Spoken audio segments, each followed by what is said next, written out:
আজকে আমি নাইট্রোজেন গ্যাসের প্রস্তুতি এবং তার ধর্ম সম্পর্কে বলবো। এই গ্যাস সম্পর্কে জানার আগে চলো এই গ্যাস সম্পর্কে কিছু বলে নেওয়া যাক। নাইট্রোজেন গ্যাসের আবিষ্কর্তা হলেন ড্যানিয়েল রাদারফোর্ড। এর সংকেত হলো N2, পারমাণবিক গুরুত্ব 14, আণবিক গুরুত্ব 28, বাষ্প ঘনত্ব 14 এবং এটা বাতাসের থেকে সামান্য হালকা গ্যাস হয়েছে। নাইট্রোজেন গ্যাস একটা আদর্শ অধাতু এবং এর তড়িৎ ঋণাত্মকতা ফ্লুরিন এবং অক্সিজেনের পরই নাইট্রোজেন। অর্থাৎ তড়িৎ ঋণাত্মকতার দিক দিয়ে দেখতে গেলে ফ্লুরিন ফার্স্ট, অক্সিজেন সেকেন্ড এবং নাইট্রোজেন হচ্ছে থার্ড গ্যাস। ঠিক আছে, তাহলে নাইট্রোজেন গ্যাস সম্পর্কে জেনে নেওয়ার পর এবার চলো দেখা যাক এই গ্যাস কিভাবে আমরা তৈরি করা যায়, কিভাবে পরীক্ষাগারে তৈরি করে সেটা দেখে নেওয়া যাক। পরীক্ষাগারে প্রস্তুতি। পরীক্ষাগারে নাইট্রোজেন গ্যাস প্রস্তুতিতে রাসায়নিক দ্রব্য হিসাবে দুটো জিনিস নেওয়া হয়।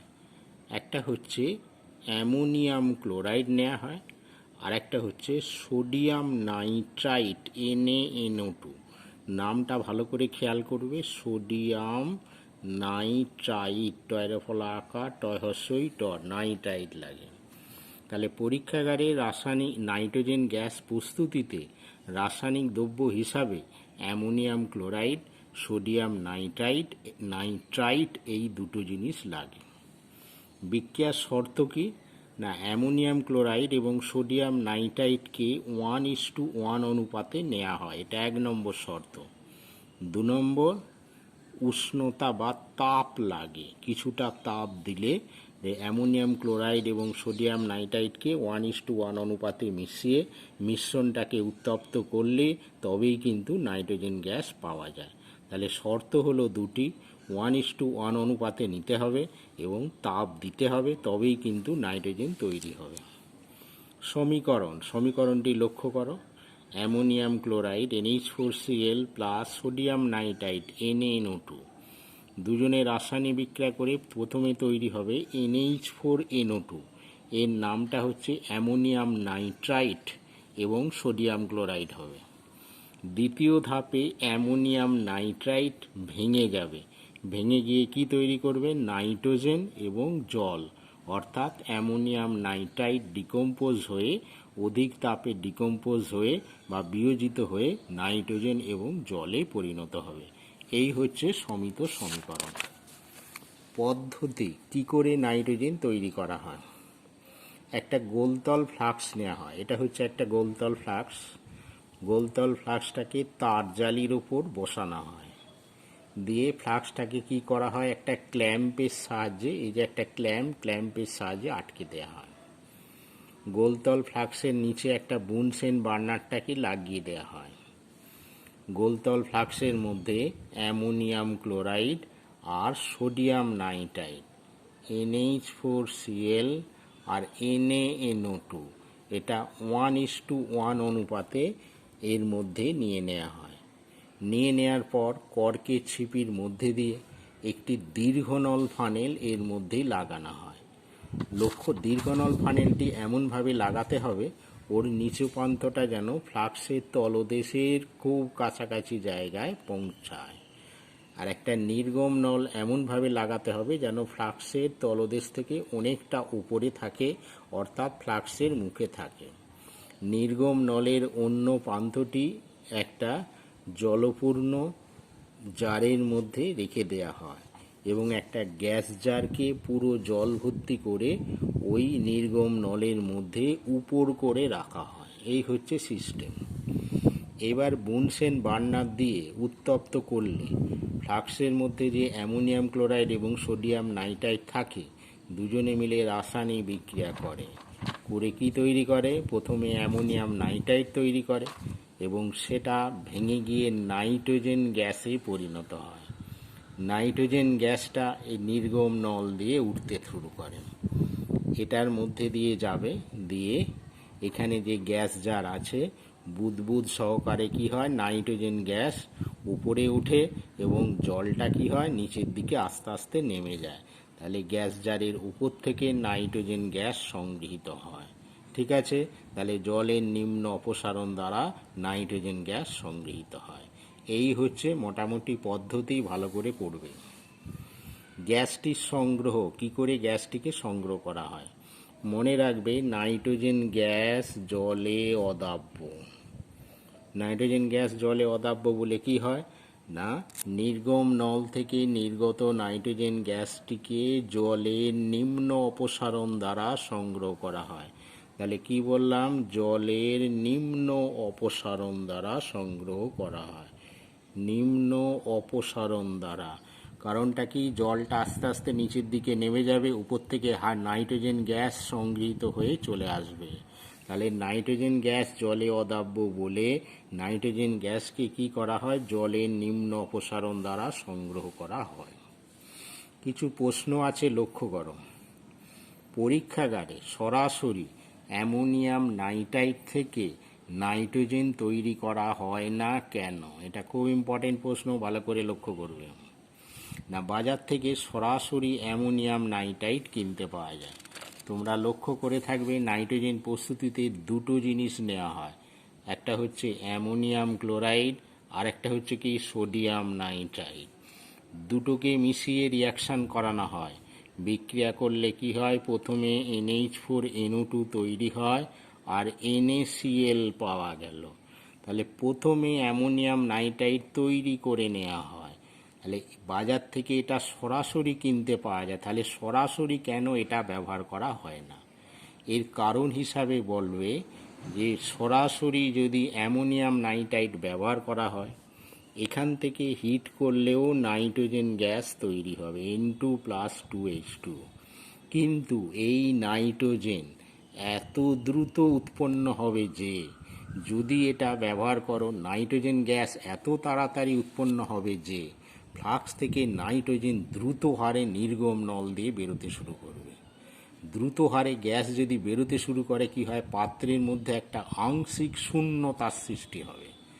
শূন্যতার সৃষ্টি হলে কি হয়, তখন এই নির্গম নল দিয়ে ঠান্ডা জল এর মধ্যে দিয়ে ঢুকে যাবে। সেই শূন্যস্থান পূরণ করার জন্য নির্গম নল দিয়ে ঠান্ডা জল এই পাত্রে ঢুকে যাবে। তাহলে এখানটা পাত্রটা কি হচ্ছে, গরম হচ্ছে, এখানে যদি ঠান্ডা জল ঢুকে যায় পাত্রটা ফেটে যাবে, তাহলে একটা বিস্ফোরণের সম্ভাবনা আছে। সেই জন্য কি হয়, পরীক্ষাগারে অ্যামোনিয়াম নাইট্রাইট থেকে সরাসরি নাইট্রোজেন তৈরি করা হয় না। তাহলে কি বললাম, এত দ্রুত নাইট্রোজেন তৈরি হবে যে সেই নাইট্রোজেন কি হয় না, পাতন পাত্রে একটা আংশিক শূন্যতার সৃষ্টি হয় এবং নির্গম নল দিয়ে ঠান্ডা জল ঢুকে গিয়ে একটা বিস্ফোরণের সম্ভাবনা ঘটে। তাই সরাসরি অ্যামোনিয়াম নাইট্রাইট থেকে নাইট্রোজেন তৈরি করা হয় না। এবারে দেখব অন্যান্য উপায়ে কি করে নাইট্রোজেন তৈরি করা হয়। মনে রাখবে অ্যামোনিয়াম ডাইক্রোমেট, এর ফর্মুলা হচ্ছে NH4(2)Cr2O7। অ্যামোনিয়াম ডাইক্রোমেটকে যদি হিট করা হয় বা উত্তপ্ত করা হয়, এখান থেকে নাইট্রোজেন হবে, জল হবে, ক্রোমিক অক্সাইডে পরিণত হয়। এটার নামটা কি, ক্রোমিক অক্সাইড। তাহলে অ্যামোনিয়াম ডাইক্রোমেটকে উত্তপ্ত করেও আমরা নাইট্রোজেন গ্যাস পেয়ে থাকি। বিক্রিয়াটা হচ্ছে এরকম, বিক্রিয়াটি ভালো করে করবে।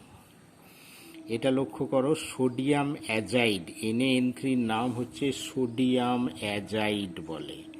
সোডিয়াম অ্যাজাইডকে যদি উত্তপ্ত করা হয় তাহলে সেখান থেকেও কিন্তু বিশুদ্ধ নাইট্রোজেন গ্যাস পাওয়া যায়, বিশুদ্ধ নাইট্রোজেন। এই হচ্ছে অন্যান্য নাইট্রোজেন তৈরির উপায়। নাইট্রোজেনের ভৌত ধর্ম মনে রাখবে, এর বর্ণ কীরকম, বর্ণ হচ্ছে বর্ণহীন, মানে এর কোনো কালার নেই। গন্ধ কীরকম, গন্ধহীন গ্যাস। দাব্যতা কীরকম, জলে অদাব্য গ্যাস, জলে অদাব্য। হালকা, এটা হচ্ছে বাতাসের থেকে সামান্য হালকা গ্যাস হয়েছে। আর নাইট্রোজেন গ্যাস বিষাক্ত নয় এবং এটা দহনেও সাহায্য করে না হয়েছে। আচ্ছা, চলে এসো এবার নাইট্রোজেনের রাসায়নিক ধর্ম। নাইট্রোজেনের রাসায়নিক ধর্ম জানার আগে এই বিষয়টি মনে রাখবে, নাইট্রোজেন রাসায়নিকভাবে নিষ্ক্রিয় কেন? বায়ুমণ্ডলে অনেক নাইট্রোজেন গ্যাস আছে, কিন্তু বাতাসে নাইট্রোজেন গ্যাস থাকলেও এই অক্সিজেন গ্যাসের মতো অত রিয়াকশানে অংশগ্রহণ করতে চায় না। কেন চায় না সেটা ভালো করে বোঝো। যে নাইট্রোজেন গ্যাস এটা কি অবস্থায় আছে? আণবিক অবস্থায় আছে। আণবিক অবস্থায় কোনো গ্যাস কিন্তু রাসায়নিক বিক্রিয়া করে না। রাসায়নিক বিক্রিয়া করতে গেলে কি করতে হবে? এই গ্যাসটাকে পারমাণবিক অবস্থায় অর্থাৎ N2টাকে 2N অবস্থায় আনতে হবে। এই অবস্থাটাকে কি বলে? পারমাণবিক অবস্থায় আসতে হবে। তার নাইট্রোজেন থেকে পারমাণবিক অবস্থায় আসাটা অত সহজ নয়, কারণ নাইট্রোজেনের সংকেত হচ্ছে এই রকম N=N। এটাই হচ্ছে নাইট্রোজেনের গঠন সংকেত। অর্থাৎ নাইট্রোজেন অণুর মধ্যে দুটো নাইট্রোজেন পরমাণু ট্রিপল বন্ড বা ত্রিবন্ধন দ্বারা আবদ্ধ আছে। তাই আণবিক অবস্থা থেকে পারমাণবিক অবস্থায় আনতে গেলে একে হিট দিয়ে বা তাপ প্রয়োগ করে এই বন্ধনগুলোকে ভাঙতে হবে। ত্রিবন্ধনকে ভাঙা অত সহজ নয়। 1 মোল নাইট্রোজেনকে ভাঙতে দেখা গেছে 941 কিলোজুল এনার্জি লাগে, কিলোজুল শক্তি লাগে। এই হিউজ অ্যামাউন্ট অফ শক্তি সহজে নাইট্রোজেন কালেক্ট করতে পারে না বা সংগ্রহ করতে পারে না। তাই আণবিক নাইট্রোজেন সহজে পারমাণবিক নাইট্রোজেনে পরিণত হয় না, এবং হয় না বলেই নাইট্রোজেন রাসায়নিকভাবে নিষ্ক্রিয় এবং এর সবার সঙ্গে রাসায়নিক বিক্রিয়া করতে পারে না। তবে একটা জিনিস মনে রাখবে, নাইট্রোজেন তবুও কিন্তু বিক্রিয়া করে। তাহলে কখন করবে? নাইট্রোজেনের লক্ষ্য করবে, নাইট্রোজেনের বেশিরভাগই বিক্রিয়াগুলো উচ্চ উষ্ণতায় হয়। দেখবে তাপ না দিয়ে, বিনা তাপে কিন্তু নাইট্রোজেন রাসায়নিক বিক্রিয়া করে না, উচ্চ উষ্ণতাতেই বিক্রিয়া করে। কেন উচ্চ উষ্ণতায় লাগে না? উচ্চ উষ্ণতায় নাইট্রোজেনের আণবিক অবস্থাটা পারমাণবিক অবস্থায় যায়, তারপর কিন্তু রাসায়নিক বিক্রিয়ায় অংশগ্রহণ করে। চলে এসো ধাতুর সঙ্গে বিক্রিয়া। নাইট্রোজেন বিভিন্ন ধাতুর সঙ্গে, যে সক্রিয় ধাতু আছে তাদের সঙ্গে রাসায়নিক বিক্রিয়া করতে পারে। তড়িৎ রাসায়নিক শ্রেণীতে যে সমস্ত ধাতুগুলো উপরের দিকে আছে তাদের সঙ্গে রাসায়নিক বিক্রিয়া করে। লক্ষ্য করো, সোডিয়াম প্লাস N2 দুজনে রাসায়নিক বিক্রিয়া করে। কেমন করে করে লক্ষ্য করো। সোডিয়াম আর নাইট্রোজেনকে পাশাপাশি লেখে, এখানে সোডিয়াম আর N। সোডিয়ামের যোজ্যতা কত? 1। নাইট্রোজেনের যোজ্যতা কত? 3। কেমন করে যৌগ গঠন করবে? এই যোজ্যতাটা এর কাছে গেল, এটা এর কাছে গেল, কি তৈরি হলো? Na3N। তাহলে যে কম্পাউন্ডটা তৈরি হবে সেটা হচ্ছে Na3N। এবার এটাকে ব্যালেন্স করে ফেলো, এখানে 2 দিয়ে দাও, তাহলে 6Na প্লাস N2 সমান Na3N হয়ে গেল। আচ্ছা, ম্যাগনেসিয়ামের সঙ্গে লক্ষ্য করো, Mg প্লাস N2। রিয়াকশানটা কেমন করে হবে দেখো, এখানটা Mg লিখলাম, এখানটা N লিখলাম। ম্যাগনেসিয়ামের যোজ্যতা 2, নাইট্রোজেনের যোজ্যতা 3। এইটা এর কাছে যাচ্ছে, এটা এর কাছে যাচ্ছে, তাহলে কি হচ্ছে? Mg3N2। লিখে দাও, Mg3N2 হয়ে গেল। ব্যালেন্স করে ফেলো, 3Mg প্লাস N2 সমান Mg3N2। অ্যালুমিনিয়ামের সঙ্গে বিক্রিয়া করো, Al প্লাস N2। কেমন করে করবে? এখানে Al লেখো, N লেখো। Al এর যোজ্যতা 3, নাইট্রোজেনের যোজ্যতা 3। দুজনেরই যোজ্যতা 3 বলে কি হয়? কমন নিয়ে না, 3 এখানে 3 একে 3, এটাও 3 একে 3। তাহলে এটা এদিকে গেল, এটা এদিকে গেল, তাহলে কি সংকেত হলো? ALN। এই যে একটাও এদিকে একটাও এদিকে, তাহলে যে সংকেতটা হলো সেটা আমরা কি লিখতে পারি? ALN। এটাকে 2 দিয়ে দাও। ঠিক একইভাবে Ca প্লাস N2, ক্যালসিয়ামের 2 যোজ্যতা, সোডিয়াম নাইট্রোজেনের 3 যোজ্যতা, যে কম্পাউন্ডটা তৈরি হয় সেটা হলো Ca3N2। তাহলে বিভিন্ন ধাতুর সঙ্গে, সোডিয়ামের সঙ্গে যেটা তৈরি করে সোডিয়াম নাইট্রাইট, ম্যাগনেসিয়ামের সঙ্গে ম্যাগনেসিয়াম নাইট্রাইট, অ্যালুমিনিয়ামের সঙ্গে অ্যালুমিনিয়াম নাইট্রাইট। বানানটা লক্ষ্য করবে, শেষটা কিন্তু ড হবে, কিন্তু ক্যালসিয়ামের সঙ্গে ক্যালসিয়াম নাইট্রাইট, লাস্টে কিন্তু ড হবে। মনে রাখবে এই নাইট্রাইটগুলোর সঙ্গে যদি জল যোগ করো তাহলে প্রত্যেক ক্ষেত্রে যার নাইট্রাইট তার হাইড্রক্সাইড হবে এবং অ্যামোনিয়া গ্যাস তৈরি হবে। যেমন লক্ষ্য করো Mg3N2, এতে যদি জল যোগ করো কি হবে না, এটা ম্যাগনেসিয়াম ধাতুর নাইট্রাইট, তাহলে ম্যাগনেসিয়ামের হাইড্রক্সাইড হবে। ম্যাগনেসিয়াম হাইড্রক্সাইডের সংকেত হচ্ছে MgOH2 প্লাস অ্যামোনিয়া গ্যাস তৈরি হবে। এবার এই রিয়াকশানটাকে ব্যালেন্স করে নিলেই হবে। অ্যালুমিনিয়াম নাইট্রাইট প্লাস H2 দিয়ে দাও, তাহলে অ্যালুমিনিয়ামের হাইড্রক্সাইড কি হবে AlOH3 হবে প্লাস NH3 হবে। তাহলে যে কোনো নাইট্রাইটকে জলে যোগ করলে কি হয়, যার নাইট্রাইট তার হাইড্রক্সাইড হবে এবং অ্যামোনিয়া গ্যাস তৈরি হবে। এই ফিচারটা দিয়ে আমরা কি করি, নাইট্রোজেনকে শনাক্ত করা যায়।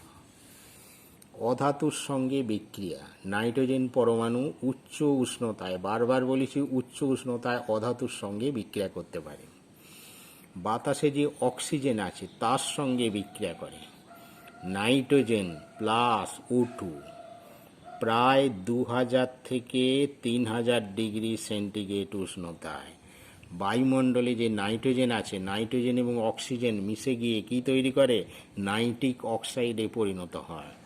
মনে রাখবে যখন মেঘ করে আকাশে যখন বিদ্যুতের ঝলক দেখা যায়, সেই বিদ্যুৎ স্ফুলিঙ্গের সময় 2000 থেকে 3000 ডিগ্রি সেন্টিগ্রেড উষ্ণতার সৃষ্টি হয়। সেই উষ্ণতায় বাতাসের যে নাইট্রোজেন আছে সে অক্সিজেনের সঙ্গে বিক্রিয়া করে এইরকম উভমুখী বিক্রিয়া দ্বারা নাইট্রিক অক্সাইডে পরিণত হয়। বোরনের সঙ্গে বিক্রিয়া, বোরনের সঙ্গেও রাসায়নিক বিক্রিয়া B+N2 কি যৌগ তৈরি হবে দেখো, বোরন লিখলাম, নাইট্রোজেন লিখলাম। বোরনের যোজ্যতা কত 3, নাইট্রোজেনের যোজ্যতা কত 3, দুটোই 3 বলে কাটাকাটি করো, এখানে 3 একে 3, 3 একে 3, এটা এদিকে গেল, এটা এদিকে গেল। যে যৌগটা তৈরি হলো তার ফর্মুলা হলো B1N1, তার মানে কি হলো BN যৌগ পরিণত হয়। বিএন যৌগটাকে আমরা কি বলি, বোরন নাইট্রাইট বলে। কি বলে, বোরন নাইট্রাইট হয়েছে, বোরন নাইট্রাইট যৌগ পরিণত হয়। ব্যালেন্স করে ফেলো 2B+N2 সমান 2BN। বোরন নাইট্রাইটের গঠন হচ্ছে এইরকম টাইপের, একটা হেক্সাগোনাল, একটা বোরন ইউনিটের গঠন হচ্ছে এরকম হেক্সাগোনাল BN, আবার এখানটায় কি বি আছে, N আছে, এইরকম একটা হেক্সাগোনাল। এর মধ্যে কি আছে, এইরকম করে বন্ডগুলো আছে মোটামুটি, এই হচ্ছে হেক্সাগোনাল। তা অসংখ্য বিএন ইউনিট পরপর ক্রস লিঙ্কিং দ্বারা যুক্ত হয়ে একটা এরকম সিট গঠন করে। এর গঠন দেখা গেছে লেয়ার স্ট্রাকচারের মতো, এবং বোরন নাইট্রাইটের গঠন গ্রাফাইটের মতো বলে। কার মতো, গ্রাফাইটের মতো বলে। সেই জন্য এটাকে আমরা কি বলি, ইনঅর্গানিক গ্রাফাইট বলা হয়, যেটাকে আমরা কি বলি, অজৈব গ্রাফাইট বলে। তাহলে কাকে অজৈব গ্রাফাইট বলে, বোরন নাইট্রাইটকে অজৈব গ্রাফাইট বলে। হাইড্রোজেনের সঙ্গে বিক্রিয়া, নাইট্রোজেন এবং হাইড্রোজেন পরমাণু, মনে রাখবে 200 বায়ুমণ্ডলীয় চাপে 550 ডিগ্রি সেন্টিগ্রেড উষ্ণতায় লৌহচূর্ণ অনুঘটকের উপস্থিতিতে, মলিবডিনাম চূর্ণ উদ্দীপকের উপস্থিতিতে নাইট্রোজেন হাইড্রোজেন রাসায়নিক বিক্রিয়া করে অ্যামোনিয়া উৎপন্ন করে। N2+3H2 সমান 2NH3 গ্যাস বা অ্যামোনিয়া গ্যাস উৎপন্ন করে।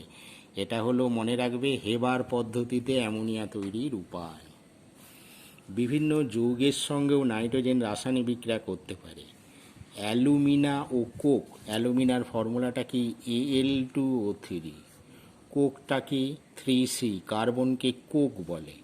এর সঙ্গে নাইট্রোজেন মেশাও এবং উচ্চ উষ্ণতায় এটা বিক্রিয়া করে কি হয় না, 3টে কোক 3টে অক্সিজেনের সঙ্গে যুক্ত হয়ে 3CO কার্বন মনোক্সাইড উৎপন্ন করে, এবং দুটো অ্যালুমিনিয়াম দুটো নাইট্রোজেন মিশে গিয়ে 2AlN উৎপন্ন করে, অ্যালুমিনিয়াম নাইট্রাইট। CaC2 সঙ্গে বিক্রিয়া খুব ইম্পর্টেন্ট, ভালো করে করবে। এটা হচ্ছে ক্যালসিয়াম কার্বাইড বলে। 1100 ডিগ্রি সেন্টিগ্রেড উষ্ণতায় ক্যালসিয়াম কার্বাইডের সঙ্গে নাইট্রোজেনের রাসায়নিক বিক্রিয়া হয়। কত ডিগ্রি বললাম? 1100 ডিগ্রি সেন্টিগ্রেড উষ্ণতায়। এর সঙ্গে রাসায়নিক বিক্রিয়া করে কি হয়? CaNCN প্লাস সি, এটার নাম ক্যালসিয়াম সায়ানামাইড।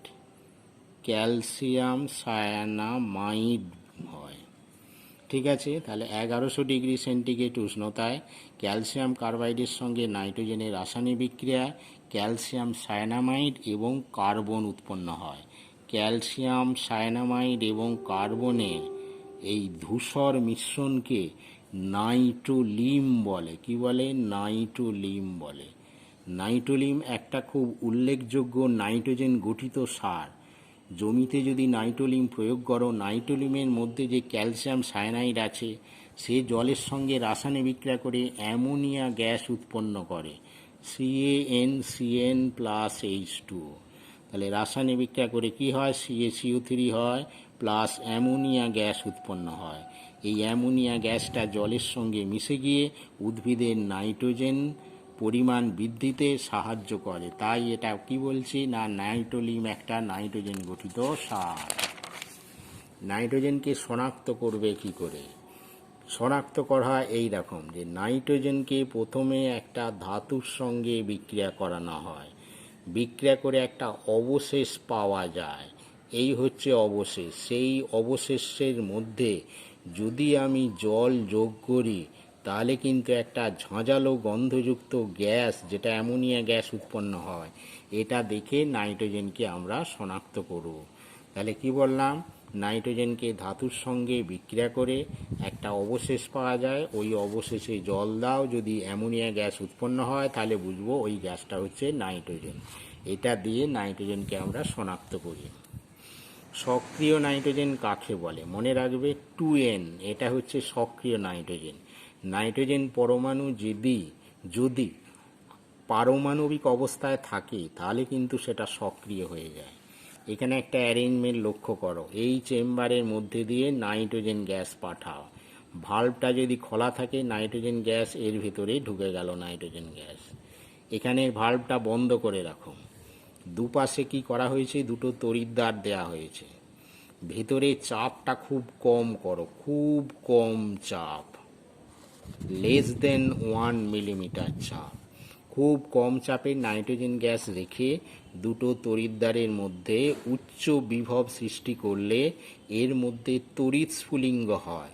সেই স্ফুলিঙ্গে কি হয় না, ভেতরে যে নাইট্রোজেন আছে নাইট্রোজেন গ্যাসটা ভেঙে গিয়ে জায়মান অবস্থায় বা পারমাণবিক অবস্থায় পরিণত হয়।